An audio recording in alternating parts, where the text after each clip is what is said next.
नमस्कार, स्वागत है आप सभी का द न्यूज़ नाउ में। मैं ही आनेजा आपके साथ। 9000 audit paras Jammu Kashmir government के द्वारा अभी तक रिप्लाई कर दिए गए हैं। ये जो पूरा मैटर है, इसे विंटर सेशन जो रहेगा पार्लियामेंट का, उसमें क्लोज करने की बात की जा रही है। साथ ही साथ आपको बता दें, PFMS पे लेगेसी डाटा को अपलोड करने के लिए ऑर्डर भी जारी कर दिया गया है। तो इस समय की बड़ी खबर आ रही है, जहाँ अगर बात की जाए CAG के द्वारा जहाँ ऑडिट जो है वो किए जाते हैं, उसमें अभी तक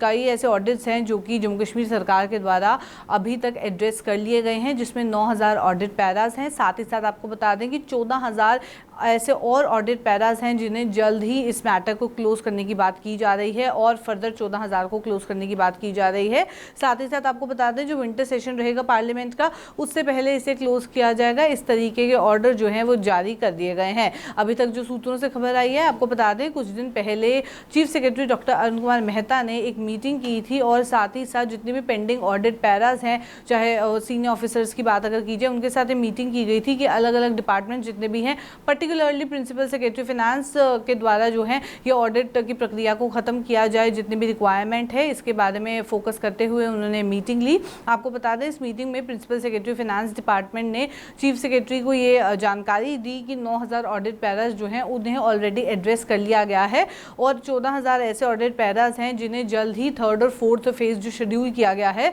उनमें एड्रेस किया जाएगा। इसके बारे में जानकारी देते हुए chief secretary doctor Arun Kumar Mehta ने ये भी कहा कि अगर बात की जाए विंटर सेशन की, तो उससे पहले इसे कंप्लीट जो है वो करना होगा, कमेटी जो है उसे क्लोजर उसका करना होगा। चीफ सेक्रेटरी ने इसके बारे में जानकारी देते हुए ये भी उस मीटिंग में डिस्कस किया, जो हमें सूत्रों ने बताया है कि ऑलरेडी फिक्स्ड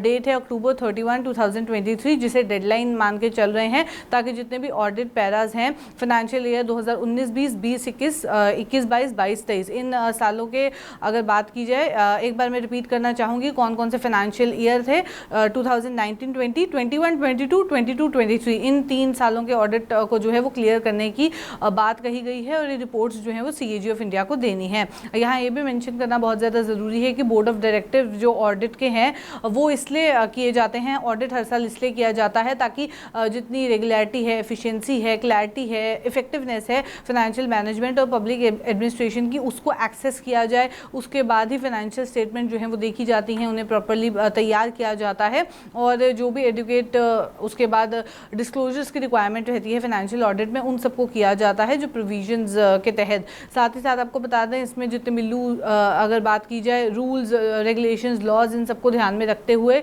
इसके जो ऑडिट है किया जाता है। जहाँ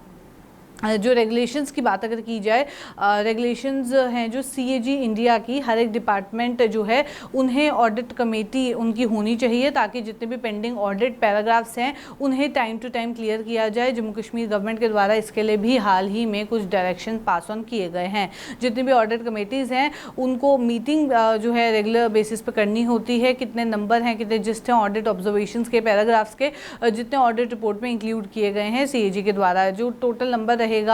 जिस्ट का, मेजर इरेगुलरिटीज़ जितनी भी रहती हैं जो कि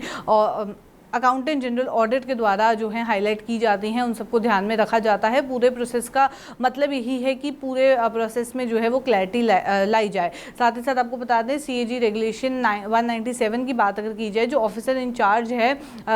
ऑडिटेबल एंटिटी का, वो रिक्वायर्ड रहते हैं, उनको सेंड करना होता है रिप्लाई ऑडिट नोट को या इंस्पेक्शन रिपोर्ट को जो बनाते हैं, वो 4 हफ्ते के अंदर उसको जो है उनको सबमिट करवाना होता है। अगर फिजिबल नहीं रहता, फर्निश नहीं की जाती हैं डिटेल्स, तो उसके लिए भी एक टाइम लिमिट है। हालांकि उसको डिले करने के लिए कुछ ज़्यादा प्रोविजन इसमें रखे नहीं गए हैं, क्योंकि टाइम फ्रेम में ऑडिट करना कहीं ना कहीं बहुत ज़्यादा ज़रूरी है और उसके क्लोजर के लिए भी कह दिया है कि विंटर सेशन से पहले इसे क्लोज करना ज़रूरी है। अकाउंटेंट जनरल ऑडिट जो है पूरी कंसिडरेशन देते हैं रिप्लाई जो है गवर्नमेंट का, और जो ड्राफ्ट पैराग्राफ बनाया जाता है उसे मॉडिफाई करना है, सेटल करना है, क्या इंक्लूड करना है, क्या नहीं करना, पूरा एक प्रोसेस रहता है ऑडिट का। प्रिंसिपल सेक्रेटरी फाइनेंस डिपार्टमेंट ने इस चीज़ को नोटिस में लाया है, जितने भी एडमिनिस्ट्रेटिव सेक्रेटरीज हैं कि department of expenditure government of India की रिक्वायरमेंट है कि लेगेसी डेटा जो 2020-21 और 21-22 का है वो ईच सेंट्रली स्पॉन्सर्ड स्कीम पे जो है उसे अपलोड किया जाए public finance management system portal पे, और जो इंटरेस्ट है CSS फंड का का वो भी डिपॉजिट करवाया जाए जो शेयरिंग पोर्टल के मुताबिक है। इस कनेक्शन में नोडल डिपार्टमेंट जो है उनसे भी रिक्वेस्ट की गई है कि जल्दी इस पर एक्शन ले और जल्द एक्शन लेके जो मैपिंग है सेंट्रली स्पॉन्सर स्कीम की PFMS पोर्टल पे वो भी जल्दी की जाए। जो डेटा है लेगेसी डेटा PFMS पोर्टल पे उसे अपलोड किया जाए। जब जो फाइनेंस डिपार्टमेंट के द्वारा स्क्रूटनी मिल जाए, जब इंटरेस्ट जो है वो रिमिशन हो जाए उनकी CFI को,